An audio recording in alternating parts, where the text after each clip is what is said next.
Everyone, welcome back to my channel #live artfully. আশা করছি সবাই খুব ভালো আছেন, সুস্থ আছেন, খুশি আছেন। আমরাও মোটামুটি ভালো আছি। আর আজকে নিয়ে চলে এসেছি আগের ব্লগের সেকেন্ড পার্ট। মানে আগের ব্লগে আমি নিয়ে এসেছিলাম আমার ছেলে ঈশানের প্রথম বাড়ির বাইরে রাত কাটানো, প্রথম ঘুরতে যাওয়া, প্রথম ভ্যাকেশনের পার্ট 1। তো সেটারই পার্ট 2 নিয়ে চলে এসেছি। আগের ব্লগটা যারা দেখেননি তাদের জন্য একটু রিক্যাপ দিয়ে দিই। আমরা এসছি আমার এক বন্ধুর বাড়িতে ভেলদোভেন, নেদারল্যান্ডের একটা শহরে বেড়াতে 2-3 দিনের জন্য। মানে আমরা শুক্রবার রাতে এসে পৌঁছেছি। এটা শনিবার গিয়ে রবিবারই আমরা ফেরত চলে যাব। তো আমি তার আগে অবধি সময়টা ব্লগের যতটা শ্যুট করেছি সেটা আগের ব্লগে দেখিয়ে দিয়েছি, তার অবশ্যই কিন্তু আপনারা চেক করে নিতে পারেন। এটা রবিবার দিনই আমরা তাড়াতাড়ি খাওয়া দাওয়া সেরে বেরিয়ে পড়েছিলাম একটু ঘুরতে। তো ভেলদোভেন থেকে আয়েন্দোভেন শহরটা খুবই কাছাকাছি, খুব দূর না। মলটা একটু ঘুরে দেখার পাশাপাশি আয়েন্দোভেনে এখন হচ্ছে লাইট ফেস্টিভ্যাল। তো সেটা কীরকম কি হয় সেটাও আমরা একটু ঘুরে দেখব, কোনোদিন আমরা দেখিনি। তো সেটাও আপনাদের সাথে একটু শেয়ার করব। আর এখন আমি একটু বডি শপটা ঘুরে দেখছিলাম। বডি শপ নেদারল্যান্ডে বন্ধ হয়ে যাচ্ছে সব জায়গা থেকে, আমি জানি না অন্য কোথাও কি হচ্ছে। নেদারল্যান্ডের অনেক জায়গাতেই বডি শপ বন্ধ হয়ে গেছে, এগুলোও বন্ধ হয়ে যাবে। তো ভাবলাম একটু ঘুরে দেখে নিই। আর এখন চলে এসেছি টিকে ম্যাক্স বলে একটা শপিং এরিয়াতে, শপিং মল। ওই মলের ভেতরই একটা দোকান। তো সেখানে সব রকম হরেক রকম জিনিস যাকে বলে আছে, ব্যাগ থেকে শুরু করে, জ্যাকেট থেকে শুরু করে, কিচেনের জিনিসপত্র থেকে শুরু করে, জামা কাপড় থেকে শুরু করে সবই আছে। তবে কিছু কিনবো বলে ভেবে সেরকম আসিনি। যদি কিছু পছন্দ হয় অবশ্যই নেব, বাট যদি সেরকম না লাগে নাও নিতে পারি, জাস্ট ফর উইন্ডো শপিং।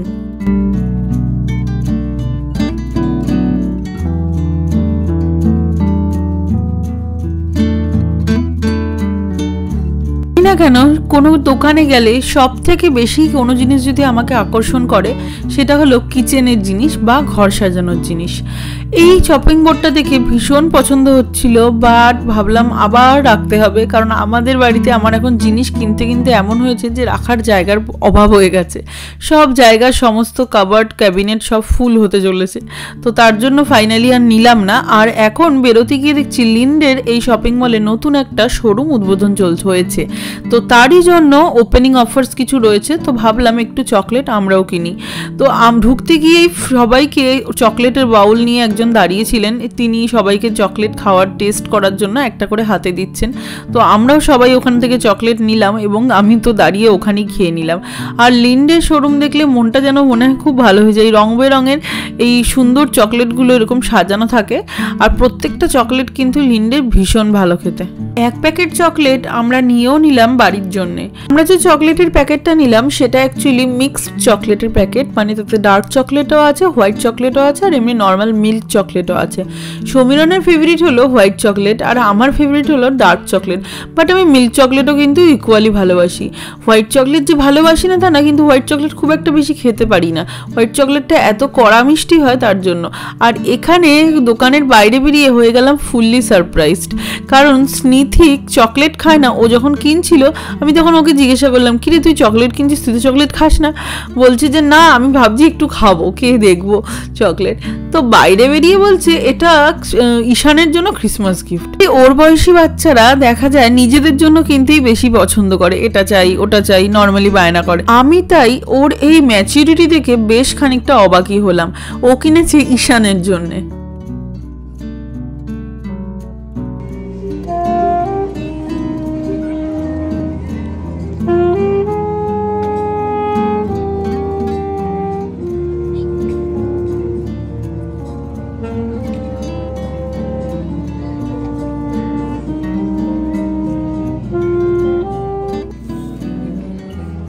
ধরার জন্য অস্থির।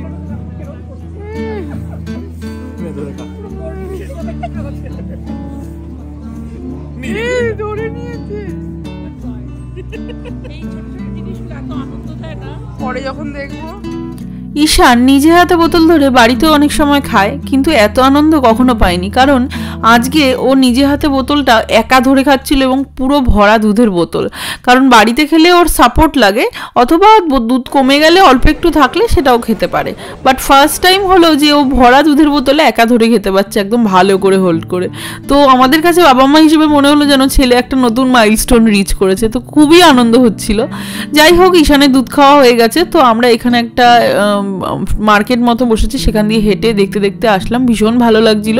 আর যে গ্লো ফেস্টিভ্যালের কথা বলছিলাম, এটা তারই একটু আভা একটু দেখা যাচ্ছে, বাট জায়গায় জায়গায় এটার অনেক মানে পয়েন্ট করা আছে যে এক একটা জায়গায় গিয়ে এক এক রকম যে আলোর বিভিন্ন রকম যে দেখার জিনিস সেগুলো হবে।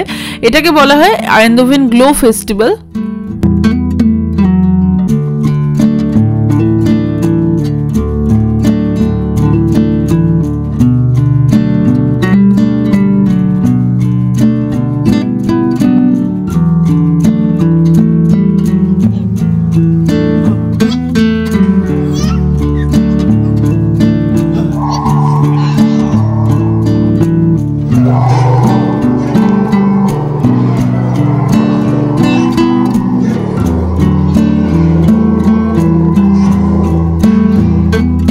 এটা একটা বিল্ডিং থেকে আকাশে আলো দিয়ে এটা একটা লাইট প্যাটার্ন তৈরি করা হয়েছে, এটা একটা পয়েন্ট। আর তার আগে যেটা ছিল সেটা মলের ভেতরে ছিল, সেটা আমাদের দেখে মনে হচ্ছিল সেই ভূতের রাজা দিল বট টাইপের, যেরকম ওরকম টাইপের একটা মনে হচ্ছিল যেন সাউন্ড অ্যান্ড লাইট দিয়ে এফেক্ট তৈরি করা হয়েছে। আর এটা একটা বাড়ি, এটা নর্মাল বিল্ডিং, কিন্তু সেই বিল্ডিংটার মধ্যে এরকম আলো দিয়ে জাস্ট এরকম প্রজেক্টরের মতন আমার মনে হচ্ছে কিছু ইউজ করে এরকম মানে বই এরকম ডিজাইন এগুলো সব বানানো হয়েছে, কিন্তু এটা জাস্ট আ বিল্ডিং। আর আকাশে দেখুন লাইট দিয়ে কি সুন্দর ফেনোমেনা তৈরি করা হচ্ছে, যেন আকাশে আলোর খেলা চলছে পুরো, আর এত সুন্দর দেখতে লাগছিল।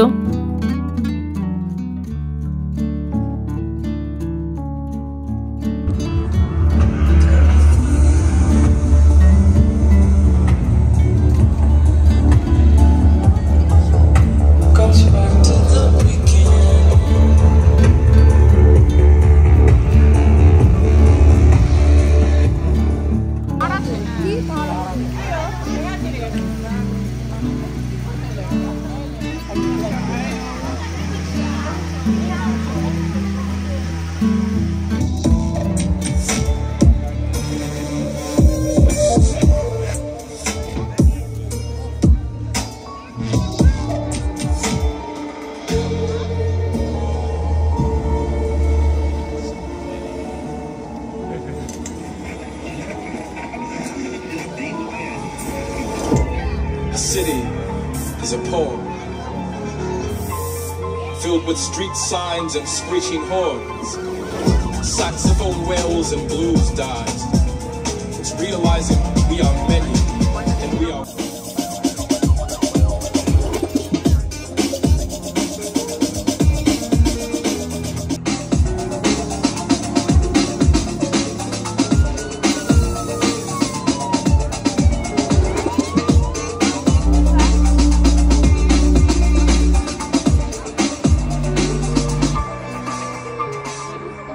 আলো দিয়ে গাড়িতে যে এত সুন্দর প্যাটার্ন তৈরি করা যেতে পারে এটা সম্বন্ধে না আমার কোনো ধারণাই ছিল না, যে আলো দিয়ে এত সুন্দর সুন্দর ক্রিয়েটিভিটি দেখানো যেতে পারে। এটাও কিন্তু একটা বিল্ডিংয়ের উপর আলো দিয়ে বিভিন্ন রকম ক্রিয়েটিভিটি দেখানো হচ্ছে।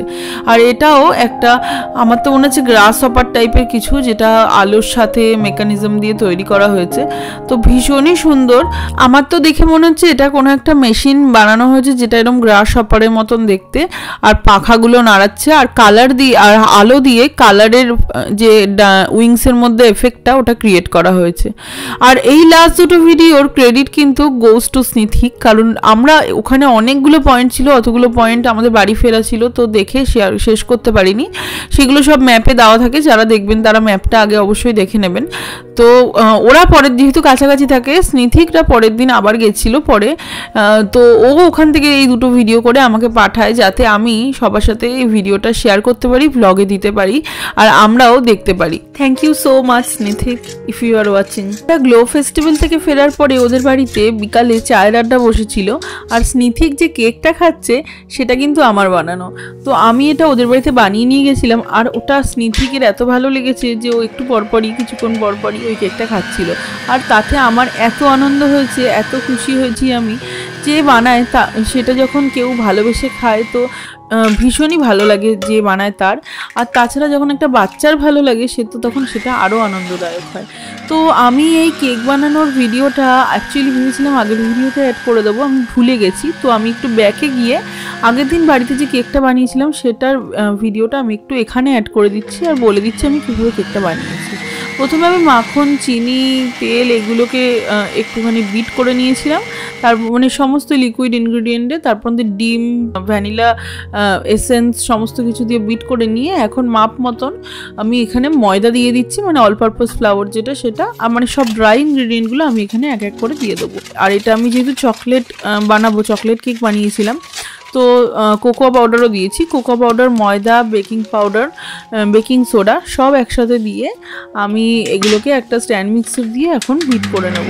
আর অবশ্যই বেকিং পাউডার এবং বেকিং সোডা মানে লিভেনিং এজেন্ট যেটা, সেটা কিন্তু কখনোই কেকের ব্যাটার যখন তৈরি হয় শুরুর দিকে কিন্তু কখনোই দিয়ে দিচ্ছি, তাহলে কেক কিন্তু ভালো ফুলবে না। তো আমি এই সমস্ত মিক্স হওয়ার পরে শেষে ওটা আবার দিয়ে আরেকবার মিক্সারটাকে চালিয়ে নিয়েছিলাম যাতে ভালো করে মিশে যায়। আর এখন আমার ব্যাটারটা কমপ্লিটলি তৈরি।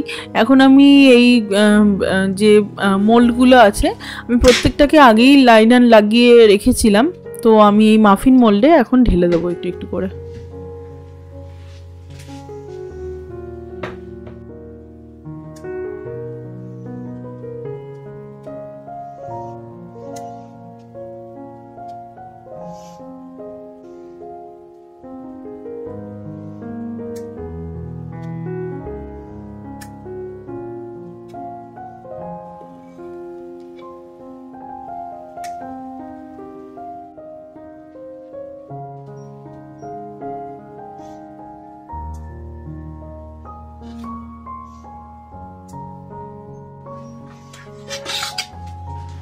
এখন আমি মাফিন মোলগুলোকে ওভেনে বেক করার জন্য দিয়ে দেবো। মাফিন বেক হতে অলমোস্ট এই 20 to 25 মিনিটসের বেশি লাগে না 180 ডিগ্রিতে। তো এটাও কিন্তু প্রত্যেকটা ওভেন থেকে ওভেনে ডিপেন্ড করে। আবার অনেক সময় মাফিনের টেক্সচার মানে পাতলা ব্যাটার হলে একরকম হয়, খুব হার্ড ব্যাটার হলে সেটা একরকম হয়। তো সেই অনুযায়ী কিন্তু অবশ্যই চেক করে নেওয়া উচিত বেকিং হওয়ার পরে, টুথপিক বা একটা ছুরি ঢুকিয়ে চেক করে নেওয়া উচিত যে ক্লিন বেরোচ্ছে কিনা। তো আমার এখানে কমপ্লিটলি হয়ে গেছে মাফিনগুলো। আর বাড়িতে বেক করলে যে অপূর্ব সুন্দর গন্ধটা চারদিকে বেরোয় সেটা যেন একটা উপরি পাওনা। মানে যে কোনো কিছু কেক, কুকিজ, এনিথিং বেক করলে, আর শুধু সুইট আইটেম যে তা নয়, যে কোনো স্ট্রবেরি আইটেমও বেক করলে ভীষণ ভালো একটা গন্ধ সারা বাড়িতে ছড়িয়ে পড়ে, যেটা ভীষণ ভালো লাগে। স্পেশালি এই উইন্টার টাইমে কিন্তু বেকিংটা সো থেরাপিউটিক।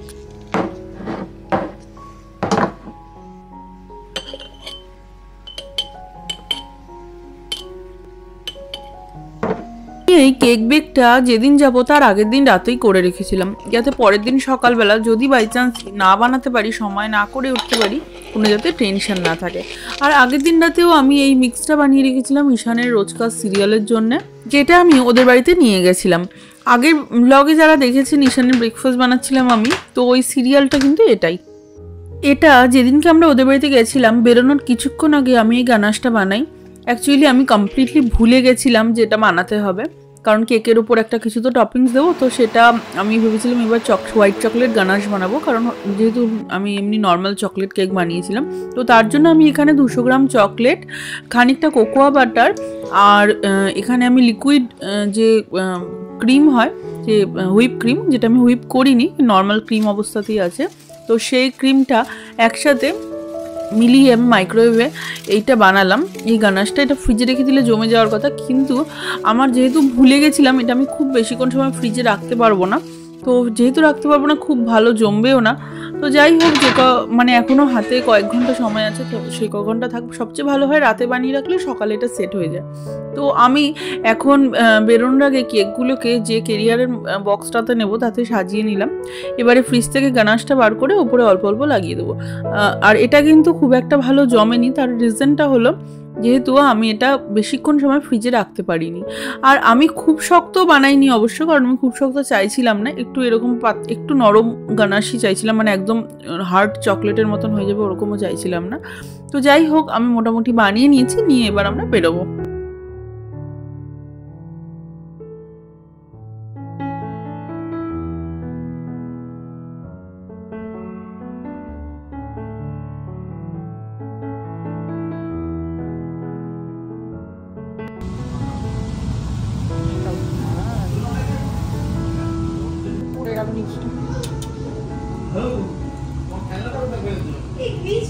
খুবই পপুলার।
সন্ধ্যেটা কেটেছিল কিন্তু বেশ ভালো।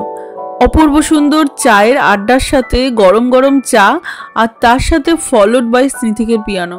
আর তারপরে আমরা বাড়ি চলে যাওয়ার সময় হয়ে গেছে। বাড়ি চলে যাওয়ার সময় যে কোনো ভালো টাইম কাটানোর পরে কিন্তু মনটা খারাপ হয়ে যায়, মনে হয় ইস সময়টা কত তাড়াতাড়ি কেটে গেল। ওইরকম টাইপেরই কিছু একটা। এই দেখো ওই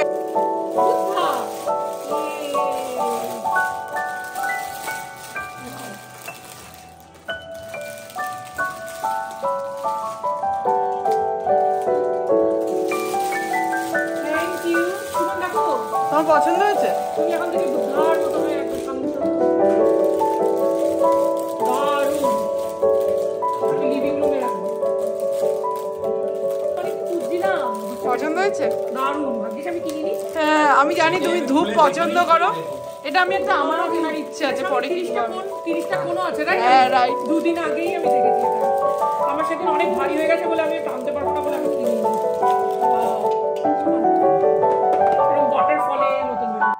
গিফট মানে হলো টোকেন অফ লাভ, যেটা অনেকটা ভালোবাসা দিয়ে একটা ছোট্ট উপহার হলেও খুঁজে কিনতে হয়। আর সব থেকে ভালো জিনিসটা হলো যাকে গিফটটা দেওয়া হয়েছে তার যদি সেটা মনের মতন পছন্দ হয়। কাউকে কিছু গিফট দিতে গেলে যাই না কেন আমার কেনার সময় ভীষণ চাপ লাগে, মানে টেনশন হয় যে তার পছন্দ হবে তো, তার কাজে আসবে তো, না বেকার হয়ে যাবে। আর এটা হয়তো মনের মিল না থাকলে পসিবল হতো না, কারণ এই যে আমি ব্যাকফ্লো ইনসেন্স হোল্ডারটা কিনেছি, এটাই সুকন্যাদি কদিন আগে দোকানে দেখে কিনতে যাচ্ছিল, তো ও কেনেনি, কোনোভাবে ওর কেনাটা হয়নি, তো আমি ওটাই ওকে দিলাম। তো আমার তো ভীষণই ভালো লেগেছে। ইভেন ও যেটা আমাকে আগের বার এসেছিলো যখন আমাদের বাড়িতে, আমার ভিডিও করা হয়নি, দেওয়া হয়নি, ভিডিওতে দেখানো হয়নি আপনাদের, তো ও একটা জার সেট দিয়েছিল কিচেনের আইটেম, যেটা হলো চেকার বোর্ড ডিজাইনের। আমার এত পছন্দ হয়েছে। আমার ঘরে নর্মালি কিচেনের জিনিস রাখার অ্যাকচুয়ালি সিরিয়াসলি জায়গা, মানে এত জিনিস কিনতে না এখন সমস্ত কাভার্ড ডেকোরেশনের জায়গা সব জায়গা ফুল এরম হয়ে গেছে। তো কিছু ডিসকার্ড না করলে কিছু পসিবল না। কি করে যেন ওর ওই দুটো সুন্দর জার আমার যে কফি কাউন্টার, কফির যে এরিয়াটা সেখানে সুন্দরভাবে সেটও হয়ে গেছে, এবং যেন মানে ওখানকার যে লুকসটা একদম বাড়িয়ে দিয়েছে। আমার মনে হয় এগুলো হয়তো তখনই সম্ভব যখন মনের মিল আর চিন্তাভাবনার মিল থাকে। আমাদের খুব একটা খিদে ছিল না, কিন্তু কিছুতেই সুকন্যাদি না খাইয়ে ছাড়লো না। তো যাওয়ার মুহূর্তেও অনেক কিছু দিয়ে ভাত টাত খেয়ে রাত্রিবেলা অনেক রাত করে আমরা ওদের বাড়ি থেকে বেরিয়েছি, প্রায় অ্যারাউন্ড 11:30 ওরকম হয়ে গেছিলো। ঈশানকেও ডিনার করিয়ে একদম ঘুম পাড়িয়ে তারপরে বেরিয়েছি। আর বেরোনোর সময় যা হয়, ভীষণই মনটা খারাপ হয়ে যায়। তবে খুব শিগগিরই ওদের সাথেও আমাদের আবার দেখা হতে চলেছে, সেটারও আমি ব্লগ নিশ্চয়ই করব। তাই জন্য সেই রকম মন খারাপের কিছু নেই, তাড়াতাড়ি আবার দেখা হবে। আর যেহেতু আমরা অনেকটা দূরে থাকি, তাই খুব ফ্রিকোয়েন্ট দেখা হওয়াটা সম্ভব হয় না, মাঝে সাঝেই দেখা হয়।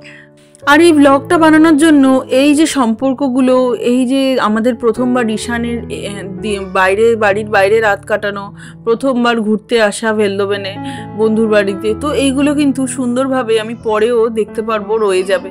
তো এই ভিডিওটা আমার জন্য আপনাদের সাথে শেয়ার করে যতটা আনন্দ পাচ্ছি, ততটাই ভেবে আনন্দ পাচ্ছি যে ইন ফিউচার এটা আমার মেমোরি হিসেবে রয়ে যাবে। আর এখন দেখুন আমরা বাড়ির থেকে বেরিয়ে পড়েছি ওদের বাড়ি থেকে, আর কীরকম নীল একটা আলোর আভা, আমি জানি না কেন এরকম এই জায়গাটা, এটা কি গ্লো ফেস্টিভ্যালের জন্যই কি না সেটাও আমি জানি না, বাট বেরোনোর সময় সঙ্গে সঙ্গে ওই নীল আলোটা ভীষণ ভালো লাগছিল, তাই ভাবলাম একটু রেকর্ড করে রাখি। আর আজকের মতো ভ্লগটাকে আমি এখানেই এন্ড করবো। আশা করছি আপনারা খুব ভিডিওটা এনজয় করেছেন। আর নেক্সট ভিডিও নিয়ে আমি খুব তাড়াতাড়ি আশা করি আবার ফেরত আসবো। ততক্ষণ অবধি ভালো থাকবেন, সুস্থ থাকবেন, খুব আনন্দ থাকবেন, অনেক অনেক সুন্দর সুন্দর মেমোরি ক্রিয়েট করবেন। Tata bye, thanks for watching till the end.